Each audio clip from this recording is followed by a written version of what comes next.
Today we will summarize chapter number 13 of the book Accelerating India's Development, authored by Karthik Muralidharan. Previously we discussed about health and nutrition, and today we will explore police and public safety, which discusses the crucial role of policing and public safety in India. The chapter outlines both strengths and weaknesses of the current system and suggests practical reforms.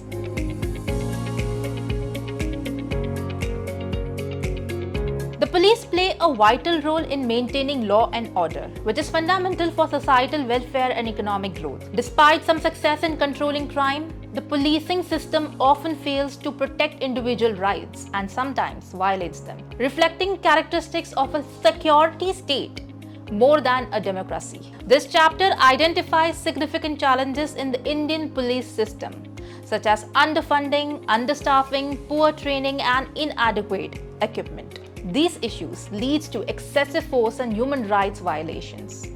Moreover, the police system still mirrors the oppressive framework established during the colonial era, prioritizing control over service. There is a notable lack of trust and high fear among citizens towards the police, especially among minorities and marginalized groups. This is exacerbated by frequent portrayal of the police as corrupt and abusive in the media. A large proportion of crimes go unreported due to the fear of reprisal or lack of faith in the system, skewing crime statistics and obscuring the real extent of public safety issues. The police are often used as a tool by political entities to exert power rather than serve the public, leading to frequent unjust transfers of officers and systemic corruption. The author suggests three main reforms: improving the data collection on public safety for better policies, implementing competency-based training and career progression for police staff, and creating a practicum-based diploma and degree in public safety to professionalize and expand the police force.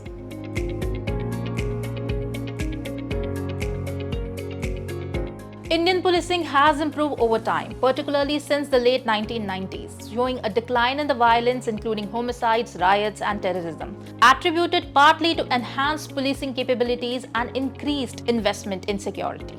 However, despite these advances, challenges such as underreporting of crime and violations of individual rights persist. The balance between maintaining law and order and protecting human rights remain delicate, often leaning towards stringent policing at the expense of individual freedom.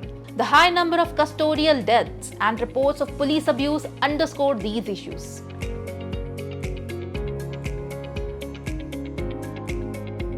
The structure of Indian policing traces back to the British colonial era, primarily designed to control rather than serve the populace, with sweeping powers to enforce law and orders. Despite legal framework aimed at protecting individual rights, practical policing often bypasses these provisions, leading to violation of legal due processes.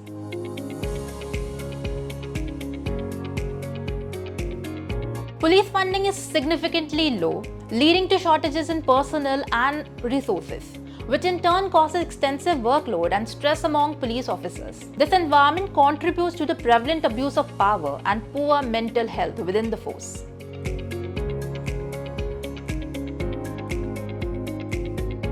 Training and equipment deficiency hinder effective policing, often pushing officers to rely on harsh methods like torture to resolve cases, which undermines the rule of law and leads to inefficacy in legal proceedings.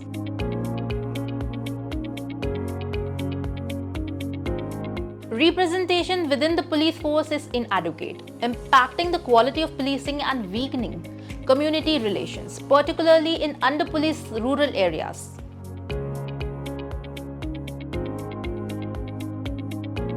Public trust in the police is low, exacerbated by negative media portrayals and actual experiences of police behavior, which often appear discriminatory and corrupt.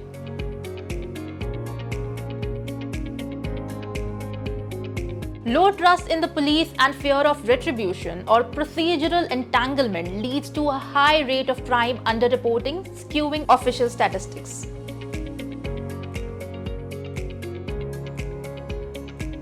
Political influence profoundly affects police operations, limiting professional autonomy and perpetuating corruption, which hampers effective law enforcement and public service.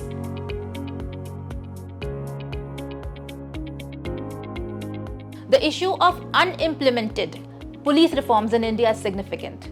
Despite extensive report from experts committee on police reforms proposing 200 ideas, these reforms include key recommendations for police autonomy remain unexecuted due to political resistance as politicians rely on police control for power. This resistance is highlighted in the Malimat Committee report, emphasizing the need for persistent advocacy for change.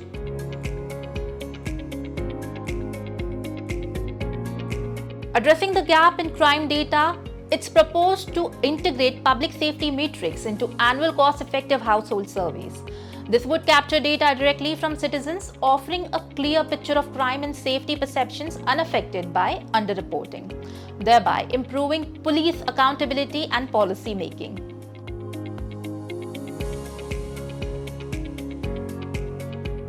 Suggested reform for police personnel development focus on competency-based career management, emphasizing digital modular training and assessment. This approach aims to improve skills without the need for time-consuming traditional training, facilitating ongoing professional development and aligning promotions with skill proficiency rather than seniority.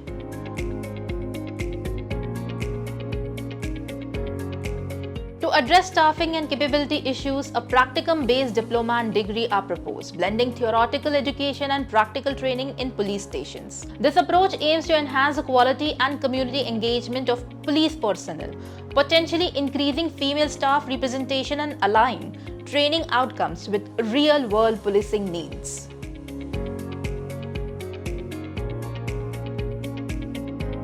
Despite effective law and order, Indian police face issues like force misuse and bribery. Prioritizing cost-effective reforms could enhance their capacity and public trust. Promoting a shift from colonial to democratic policing, vital for India's progress. The chapter argues that while India has made strides in managing public safety, much work is needed to transform the police from a force that controls to one that serves, with emphasis on safeguarding human rights and enhancing public trust. The suggested reforms aim to make the police more effective, accountable, and aligned with democratic values. That's it for this time. Stay tuned for the next video on court and justice. For more insightful discussions on governance and public policy, don't forget to like, subscribe, and hit the notification button.